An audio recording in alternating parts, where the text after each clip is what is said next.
Lénaïque, en pleine crise politique, Emmanuel Macron continue son marathon diplomatique. Hier, il a présidé le dernier Conseil européen de la présidence française de l'Union à Bruxelles. Il est attendu ce soir à Munich avant le début du sommet du G7.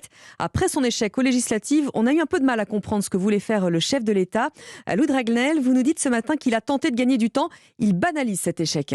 Oui, en fait, Emmanuel Macron sait que pour le moment, il est coincé, bloqué. Vous connaissez l'adage, la meilleure défense, c'est l'attaque. Le président a donc lancé une stratégie en 2 temps. D'abord, recevoir les chefs de partis politiques en début de semaine, leur proposer d'intégrer un gouvernement d'union nationale. Et ensuite, demander aux oppositions de dévoiler leur jeu en faisant savoir sur quel sujet ils seraient prêts à soutenir son action. 2 propositions donc, mais Emmanuel Macron savait à l'avance qu'il essuierait un double refus. Il l'a fait pour tenter de montrer qu'il a tendu la main et que le pourrissement de la situation ne vient pas de lui. Surtout, il cherche à gagner du temps pour tenter de rallier à lui en toute discrétion le plus possible de députés. Ils sont 17 du centre droit et de l'UDI qui ne l'ont pas encore rallié officiellement.